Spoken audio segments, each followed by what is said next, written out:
Hi, welcome to my channel. Code with Arthur. I'm just gonna show a bit of a video of my project. Okay, so my project, I'm supposed to uh, um, create an API endpoint and that chooses get and retrieves all context and get request that retrieves and returns a single context from MongoDB. Also create a video which I'm doing right now. I'd also use env files and whatnot, and use the proper env structure. So I'm gonna go quickly to my project real quick, and I'm just gonna show you what's happening. Okay, so here I have my files. I have the controller, and I have the content.js inside the controller, which does most of my like it operates most of the extracting data from the database, and I have the model, which this file connectdb.js actually establishes a connection from MongoDB and routes. This folder, contact routes.js is actually just specifying my routes and handling the routes, and then I have the server.js, which manages the whole API application. Right now I have also my README, which has a lot of things, and like it actually sort of tells you on what kind of data is inside the database and how to use the API basically. Okay, so we're gonna start at connect.db. Connect.db, here we have we basically imported .env, of which here it wasn't um, much, it wasn't really required.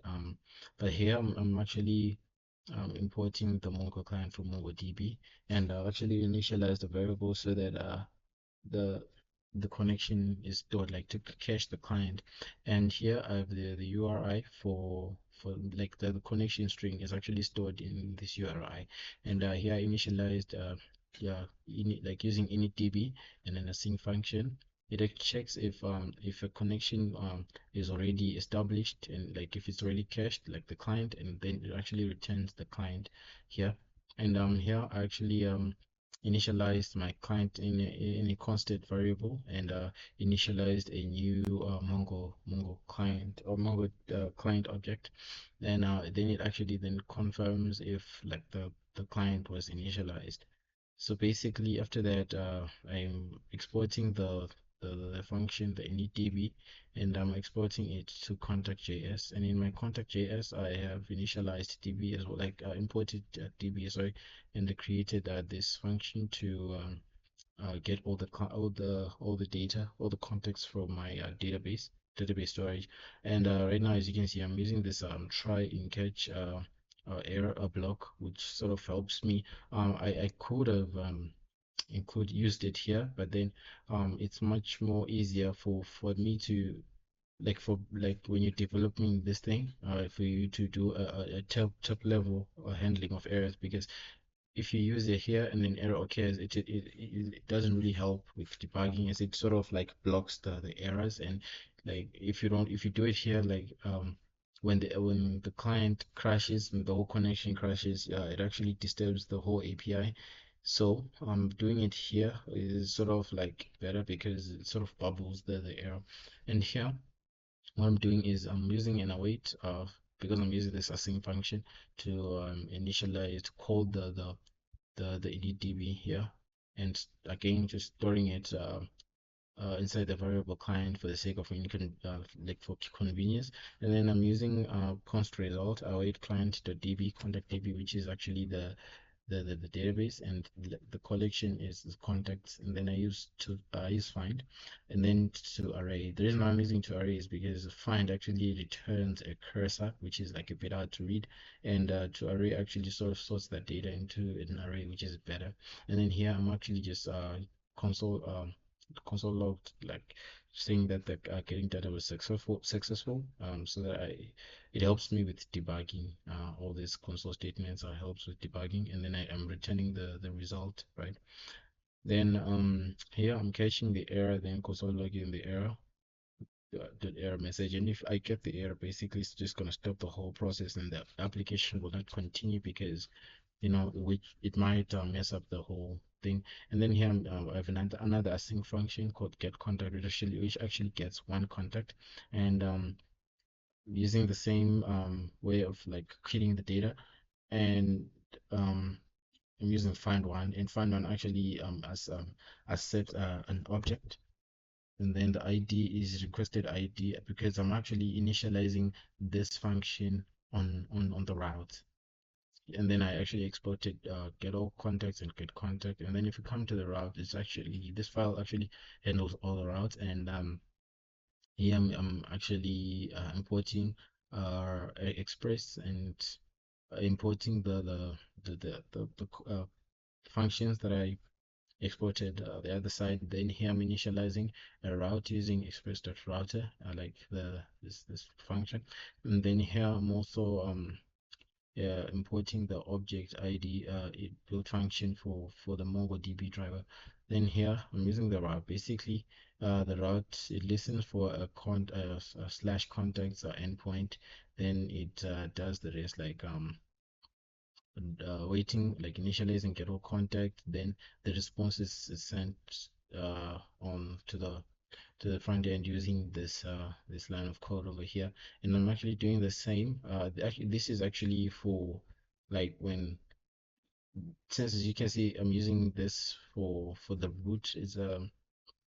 It's for the root, like for like the page, the page that actually first renders when you use the CRL. It's going to display this message right here, which actually just shows you how to operate the API, and how to query the data, basically, because I'm actually dynamically um uh using IDs on the URL to actually sort the whole data and find the data. And this one, this route handler is actually handling for the for the contacts that are like the specific, when you want a specific context by ID, this handle actually does the whole operation.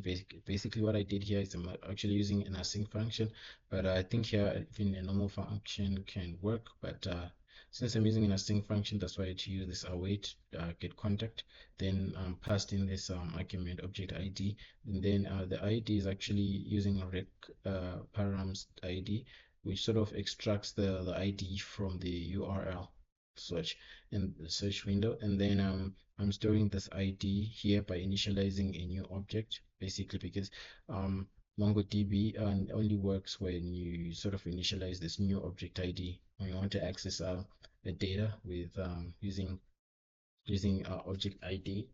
And basically that's how it is. And then if we go back to get contact, I think it's here. Get contact, as you can see, I'm passed in request ID, which does the whole thing. So I'm just gonna show you the server file.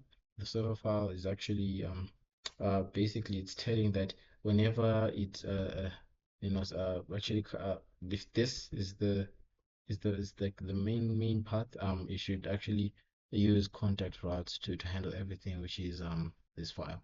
So I'm just gonna show you how it works. If you click this, we're gonna see that's actually responding, and this is actually the main page that shows, and that is represented by that forward slash. It's a root. So it actually shows that we're in the root. And here we have a message that shows on how to use the API if you're on localhost. And but basically even on render it works, because you just paste one of the IDs of a specific person that you need. But this is like not all the context, because for us to get all the context, basically search it forward slash contact. That, as you can see, all the contexts are being rendered. We have Liam, Amahle, Thabo, Zanele, and Katlego, Peters. Oh, yeah. So now let's say we want Amahle's contact and we want to get it by ID. We just copy the ID right there with the forward slash like that, and then enter. There we go. We have Amahle. So it's working. Cool. So I'm just going to show you the Let me just start this real quick. Okay, so we're gonna test using REST client. Already we have the HTTP, the URL, and we're using a GET request. As you can see, this is contacts. This will basically display all of the contacts that we have. As you can see, it responded with a 200. Okay, and then here is our data from the database. And if we want, let's take Cutler now. Take Cutler's ID. This ID was actually it was implicitly placed. Suggested by MongoDB. Sort of a thing that it does when you don't specify